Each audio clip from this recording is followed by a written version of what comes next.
Hello అందరికీ.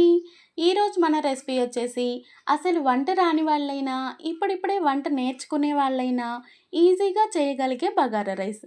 So చాలా simple. ఇంకా లేట్ చేయకుండా రెసిపీ చూసేద్దాం.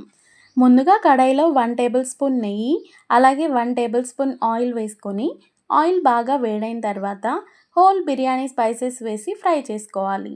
ఇప్పుడు సన్నగా కట్ చేసుకున్న ఉల్లిపాయ ముక్కలు, అలాగే 4, 5 పచ్చిమిర్చి చీలికలు వేసుకొని ఉల్లిపాయ ముక్కలు రంగు మారే వరకు ఫ్రై చేసుకోవాలి.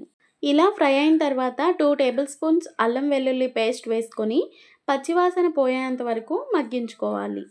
ఇప్పుడు రుచికి తగినంత ఉప్పు, 1 టీ స్పూన్ గరం మసాలా వేసి ఒకసారి మిక్స్ చేసుకోవాలి.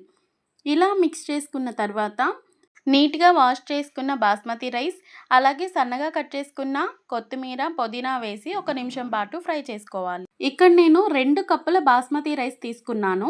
సో 2 కప్పుల బాస్మతి రైస్కి 3 కప్పుల వాటర్ వేసుకుంటే కరెక్ట్గా సరిపోతుంది.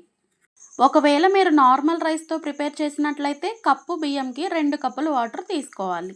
ఇప్పుడు ఒకసారి నెమ్మదిగా అంతా మిక్స్ చేసుకొని మూత పెట్టి స్టవ్ని మీడియం ఫ్లేమ్లో పెట్టి 10 నిమిషాలు ఉడికించుకుంటే ఎంతో టేస్టీగా ఉండే బగారా రైస్ రెడీ. మీరు కూడా ట్రై చేసి ఎలా వచ్చిందో కామెంట్ సెక్షన్లో కామెంట్ చేయండి. ఇలాంటి మరిన్ని రెసిపీస్ కోసం మన ఛానల్ని సబ్స్క్రైబ్ చేసుకొని పక్కనే ఉన్న బెల్ ఐకాన్ని యాక్టివేట్ చేసుకోండి. Thanks for watching. Please subscribe.